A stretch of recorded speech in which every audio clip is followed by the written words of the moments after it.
Alors, nous nous retrouvons aujourd'hui pour aborder la deuxième partie de ce cours sur la culture, culture et appartenance, qui constitue donc le cycle 2 de la deuxième thématique, deuxième problématique sur le thème de la culture. Dans la première partie, nous avons bien expliqué comment était apparu le sens de l'appartenance, le sens identitaire de la culture, tout en traçant un peu les limites ou la critique de ce concept, puisque on a vu que le concept de culture, il perdait sa dimension émancipatrice.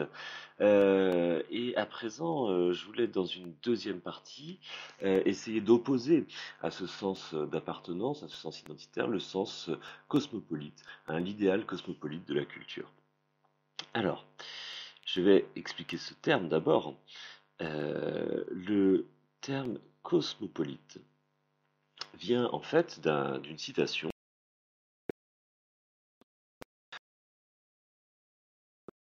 en fait, puisque cosmopolites, c'est un mot valise. Cosmos, enfin vous connaissez les deux racines. Cosmos, c'est le monde, et polites, et ça veut dire le citoyen. Polis, c'est la cité, polites, le citoyen. Donc le citoyen du monde. Alors, pourquoi ce terme?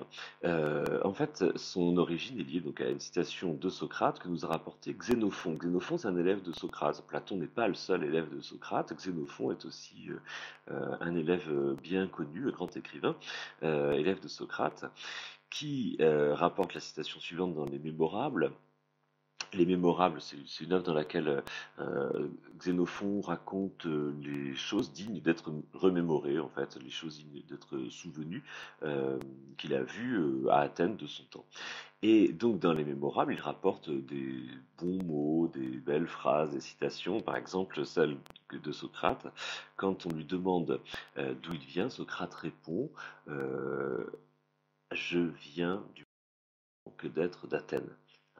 Je viens du monde avant que d'être d'Athènes. Alors c'est sur cette citation qu'a été construit euh, ce terme, citoyen du monde, cosmopolites. C'est-à-dire que pour Socrate, en fait, ce qu'il signifie par là, ce qu'il peut dire par là, c'est que avant d'avoir simplement les opinions d'un Athénien, de penser comme un Athénien, d'avoir voilà, les usages et les coutumes d'un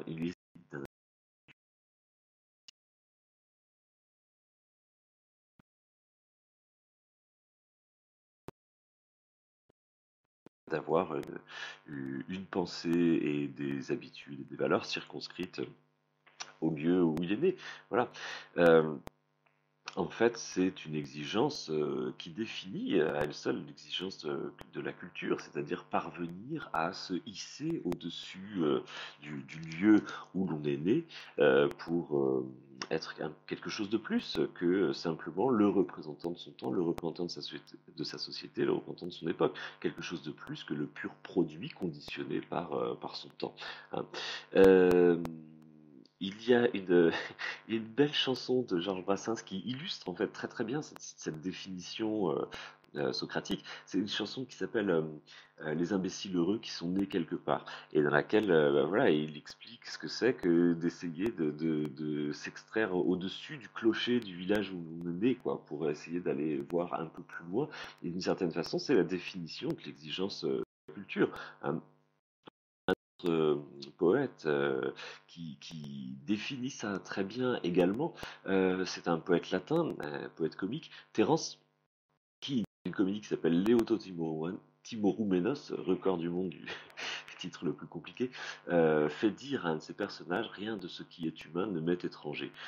C'est une très belle définition de la culture. Le but du travail de la culture, c'est d'arriver à cela, d'arriver à pouvoir en fait euh, ne jamais se sentir étranger face aux questions humaines, face aux rencontres humaines, pouvoir discuter en fait, de plein pied avec quelqu'un qui vient d'une autre civilisation, une autre société, qui n'a pas les mêmes valeurs, la même histoire, les mêmes opinions que nous, mais pouvoir en fait l'écouter, pouvoir le comprendre sans immédiatement le taxer de barbare, sauvage, sous-homme, etc.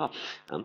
C'est ça finalement l'ambition de la culture que Cicéron plus tard définira à travers la fameuse définition sur laquelle on travaille finalement depuis, depuis maintenant pas mal de temps. Cet idéal cosmopolite de la culture, on en trouve un magnifique exemple que j'avais envie de vous citer dans les œuvres de Montaigne. Montaigne, d'une certaine manière, est un des personnages qui réalise de façon très brillante, très éclatante, cet idéal de la culture. C'est très frappant à travers un très célèbre chapitre des Essais que dont peut-être vous avez eu connaissance, puisqu'il est souvent étudié en seconde ou en première. C'est le chapitre des Essais qui s'appelle Des cannibales et dans lequel Montaigne relate sa rencontre avec des cannibales. En 1562, Montaigne est jeune homme, il a 30 ans à l'époque, je crois, 29 ans, et à la cour du roi, il va rencontrer des cannibales. La cour du roi est à Rouen, et à Rouen, on a fait venir des cannibales du Brésil, donc voilà, des Indiens des Caraïbes, non, du Brésil, je crois. Bon, enfin, bref, et Montaigne va pouvoir s'entretenir avec eux, et il relate cela dans le chapitre d'essai qui s'appelle Des cannibales. Et bon, évidemment, n'importe quel Français de l'époque, j'imagine, serait tenté de voir dans ces Indiens des bêtes sauvages. Je veux dire, bon, ils mangent de la chair humaine, ils sont nus ou presque, ils ignorent à peu près toutes les techniques qui sont communes en France à l'époque. Bon, donc impression quand même d'étrangeté. Et Montaigne s'entretient avec eux, avec trois d'entre eux, principalement avec le capitaine cannibale, c'est comme ça enfin celui d'entre eux qui apparemment semble être un chef militaire dans son pays. Et il s'entretient avec eux, il leur demande ce qu'ils ont trouvé de plus remarquable ou ce qui les a le plus surpris en France. Par le moyen, il y a un interprète en fait qui traduit ses propos. Le capitaine des cannibales répond trois choses. Montaigne oublie la troisième quand il écrit les essais. Alors il écrit qu'il est fort mari d'avoir oublié la troisième. Il se souvient très bien des deux premières.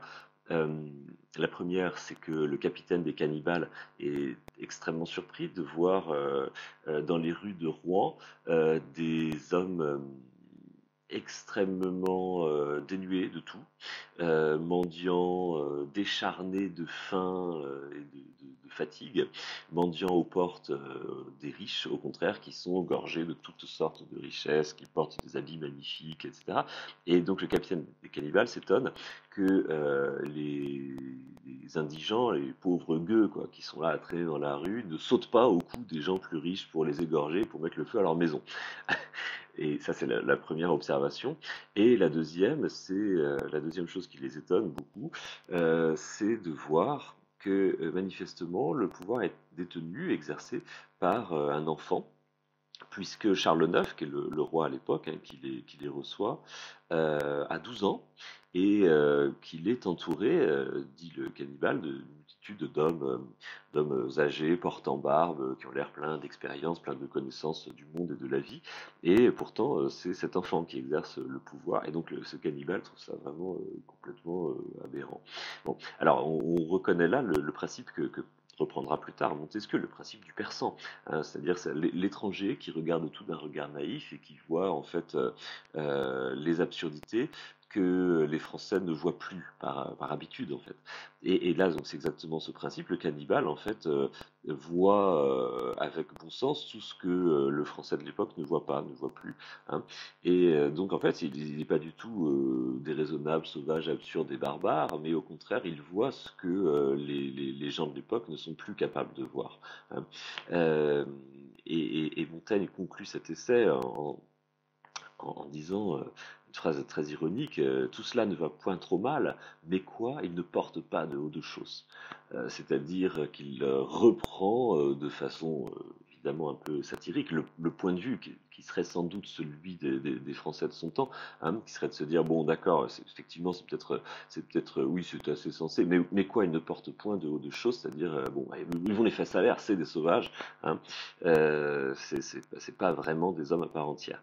Et ce que veut dire Montaigne derrière cette phrase très ironique, hein, c'est que bah, finalement, le sauvage n'est pas celui qu'on croit, le barbare n'est pas celui qu'on croit, et que le cannibale a des choses à nous apprendre en fait. Enfin, le cannibale est capable finalement peut-être davantage d'utiliser sa raison et son bon sens que le français de l'époque, hein, qui accepte finalement tout un tas d'usages qui sont bien plus absurdes, hein.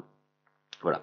Et bah, voilà, d'une certaine façon, le dialogue de Montaigne avec le cannibale euh, vient enfin, témoigne, pardon, de de ce que c'est que l'essence de la culture, quoi, hein, la capacité à dépasser les préjugés de son temps et à accepter d'entendre quelqu'un voilà, qui est différent, qui a des opinions différentes et qui les exprime sans le juger immédiatement, sans le catégoriser immédiatement selon euh, selon ses préjugés. Voilà. Alors, on pourrait ici rappeler une dernière fois que finalement, cela correspond tout à fait à la métaphore agricole qu'emploie Cicéron, hein, c'est-à-dire que lorsque Cicéron parle de la culture, il parle du fait que la culture consiste enfin, se cultiver consiste à s'élever comme une plante qui s'élève, hein, et comme je vous disais tout à l'heure, on va tâcher d'essayer de s'élever au-dessus de son temps, au-dessus de sa société, au-dessus du clocher du village où l'on est né, hein. Ça, autrement dit, le but de la culture, c'est bien de sortir de son particularisme et de prendre conscience de sa propre relativité. C'est vraiment ça la tâche que se donne Montaigne à travers les essais. C'est pour ça que je voulais citer son célèbre exemple. Dans le petit 2, je voudrais aller un petit peu plus loin et essayer de prendre un chemin exigeant, très exigeant, avec Husserl, hein, et donc d'évoquer voilà, culture et humanité de fait. Edmund Husserl, grand philosophe autrichien passionnant, qui est mort en 1938, hein, dans des circonstances très dramatiques, puisque c'est un juif autrichien qui décide de ne pas partir et donc qui va vivre qui va voir l'effondrement de son pays dans le nazisme et qui va voir les prémices de l'effondrement de l'Europe, euh, même s'il ne verra pas la Seconde Guerre mondiale. Bon, et dans ces moments parfaitement dramatiques, absolument dramatiques, il écrit un livre très beau qui s'appelle La crise des sciences européennes en 1936, hein, dans lequel il essaye de chercher en fait les raisons de cet effondrement dramatique, de l'effondrement du rêve européen, dans l'état de la culture et l'état de la science de son temps, hein. Les deux sont pour lui intimement liés. On va voir pourquoi science et culture, l'état de la science et l'état de la culture sont deux choses qui sont absolument inséparables. L'idée qu'il évoque dans notamment la préface, enfin, l'introduction de la crise des sciences européennes, l'idée qu'il évoque, enfin l'idée qu'il explique, pardon, qu'il met en avant, c'est que l'exigence universaliste de la culture dépasse l'humanité de simple fait, hein, ou l'humanité de fait. C'est-à-dire que, en fait, ce qu'on appelle la culture, c'est une exigence d'universalité et que ça ne se réduit pas à un simple type anthropologique. C'est-à-dire qu'on ne peut pas considérer que tout soit absolument équivalent et que enfin ça c'est la conséquence un peu paradoxale, on ne peut pas considérer que la culture se résume simplement à des coutumes de fait, à des traditions de fait, mais il y a quelque chose de plus qu'il appelle donc une exigence d'universalité qui selon lui est née en Grèce, hein. En Grèce ou peut-être encore ailleurs auparavant, mais disons les attestations, enfin les documents les plus attestés de cela nous sont fournis pardon, par l'histoire grecque et la philosophie grecque, hein, qui justement connectent profondément la notion de science et la notion de culture. On peut le voir à travers eh bien, l'émergence des premiers balbutiements de la science, et par exemple à travers la figure de Thalès de Millet, hein. Euh, oui, alors Thalès fait partie de ces penseurs qui ont le plus vigoureusement tenté de séparer la science et le mythe. Et c'est en cela que la culture va dépasser les coutumes de simples faits, ou encore, comme dit Husserl, le simple type anthropologique, hein. C'est-à-dire que Thalès essaie d'expliquer même, et non pas à partir des dieux, des mythes, etc. Et ainsi,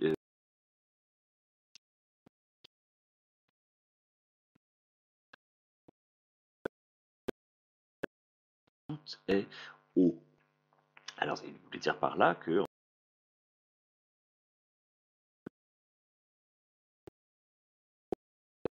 cela ne doit pas vous surprendre, cela ne doit pas vous...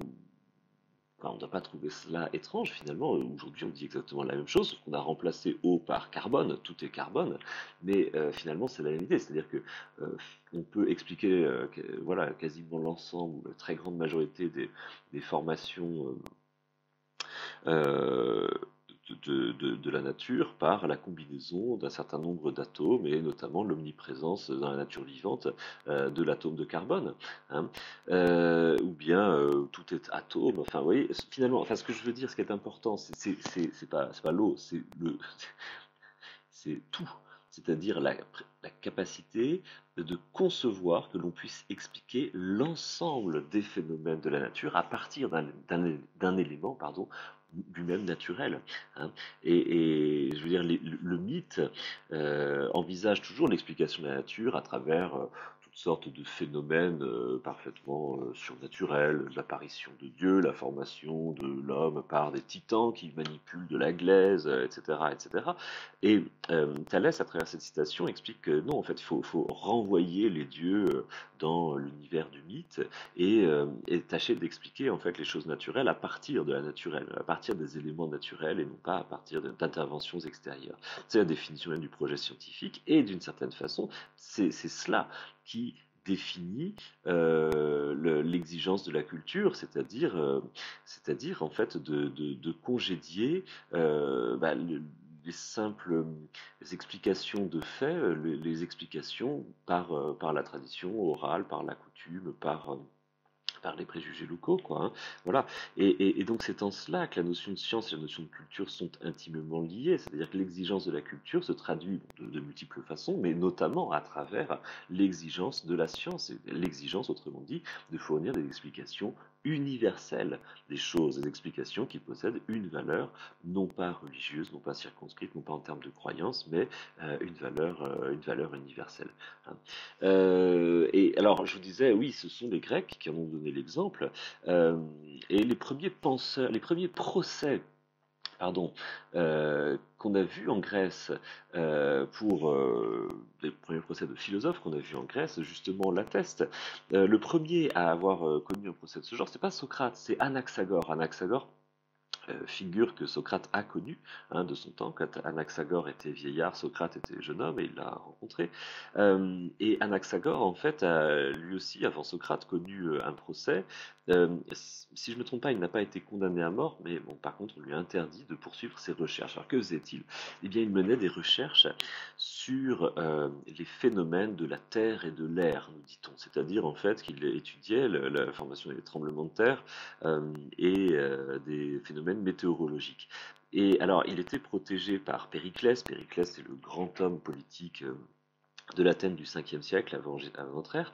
Et en fait, Périclès le protégeait, mais il a suscité tellement de colère de la part des Athéniens que Périclès finalement n'a plus pu protéger Anaxagore et que finalement Anaxagore s'est vu interdire en fait de prolonger ses recherches, ce qui prouve d'une façon, je trouve, très intéressante comment la culture et la culture se combattent continuellement. Je veux dire par là la culture au sens primitif du terme, c'est-à-dire l'exigence d'universalité, et la culture au sens dérivé du terme, c'est-à-dire la culture comme ensemble de traditions locales, c'est-à-dire comment en fait euh, la société se bat contre les philosophes ici, hein, dans le cas d'Anaxagore, et vous voyez ce combat prouve, me semble-t-il, qu'au fond, qui a raison et qui l'emporte historiquement, ce sont les Socrates, ce sont les Anaxagores, qui l'emportent contre la culture de leur temps, contre la société, devrait-on dire plus précisément,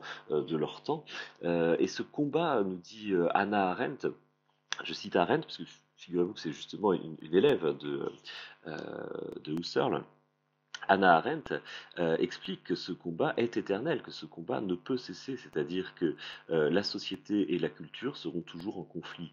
Hein. C'est une chose vraiment digne d'être remarquée si l'on juge, par exemple, un peu, bah, voilà, les politiques scolaires qui ont été menées depuis 40 ans dans notre pays, où finalement l'objectif c'est toujours de rapprocher l'instruction, c'est-à-dire la culture au sens propre du terme, hein, l'instruction de la société, faire entrer la société dans le lycée, etc.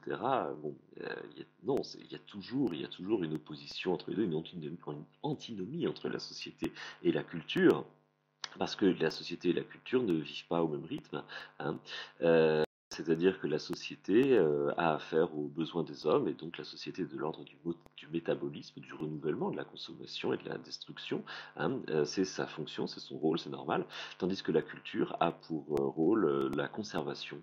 Hein. Et Hannah Arendt place la société sous le signe du métabolisme et la culture sous le signe de la transcendance. Hein. Alors quand elle parle de métabolisme, c'est pour dire que la société apporte de quoi pourvoir aux besoins et aux besoins humains. Hein.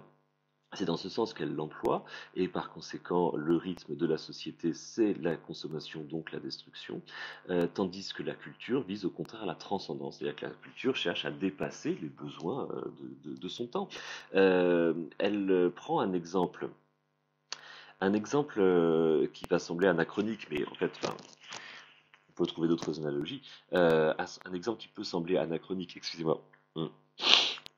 C'est l'exemple de l'époque du Moyen Âge à laquelle on bâtissait des cathédrales. Et Arendt nous dit, bon, les cathédrales n'ont pas été bâties pour répondre simplement aux besoins de la société, aux besoins spirituels de l'époque, mais en fait pour dépasser l'époque, pour aller au-delà de l'époque. C'est-à-dire que voilà, les grandes réalisations transcendent leur époque, possèdent quelque chose d'universel qui fait que voilà, on peut être sensible à la beauté de ces constructions, même si l'on n'est absolument pas chrétien, hein, même si l'on est farouchement athée, voilà, des choses comme ça.